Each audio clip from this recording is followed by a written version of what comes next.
आपने बचपन में मूर्ख लकड़हारे की कहानी पढ़ी या सुनी हो, जिसमें वो उसी डाली को काट रहा होता है जिस पर वह बैठा होता है।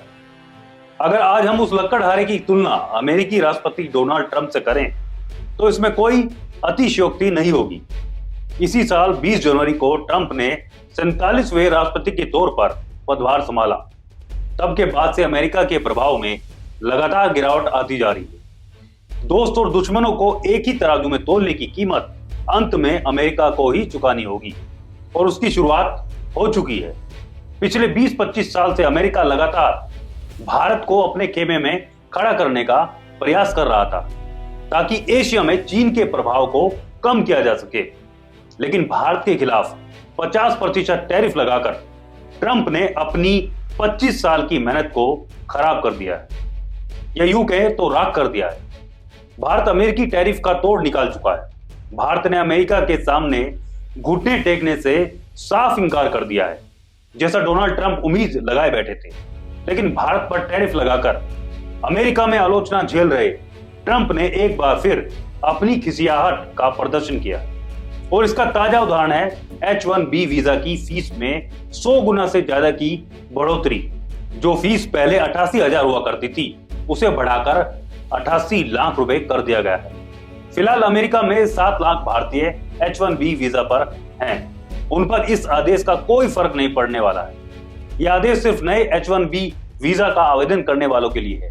हालांकि ट्रंप प्रशासन की तरफ से यह सफाई तब आई है जब उनके इस आदेश की चौतरफा आलोचना होने लगी। भारत स्थित think tank global trade research initiative यानी GTRI ने दावा किया है कि फीस बढ़ाने से अमेरिकी टेक कंपनियां घाटे में रहेंगी। अमेरिका में इनोवेशन पर ब्रेक लग जाएगा।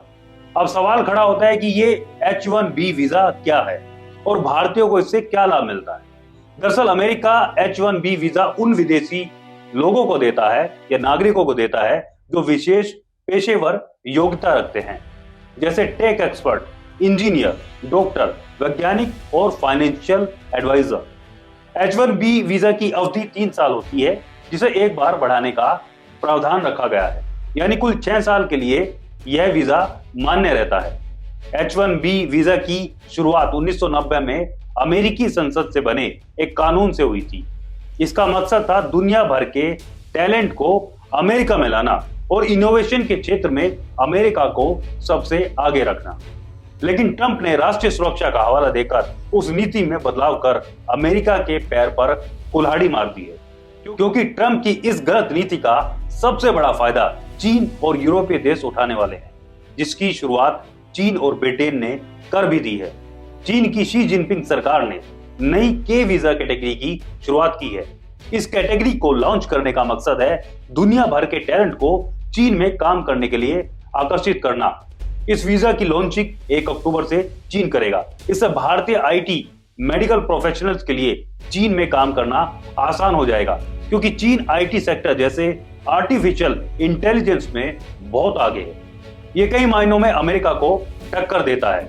वैसे H-1B वीजा का सबसे अधिक लाभ अब तक भारतीय ही उठाते आए हैं। साल 2024 में अमेरिका ने 4 लाख H-1B वीजा जारी किए थे।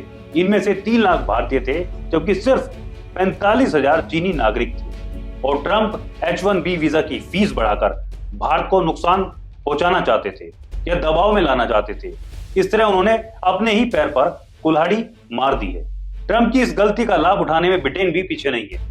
एक रिपोर्ट के मुताबिक ब्रिटिश PM कीर स्टारमर की global talent task force top वैज्ञानिकों और डिजिटल एक्सपर्ट को वीजा देने जा रही है।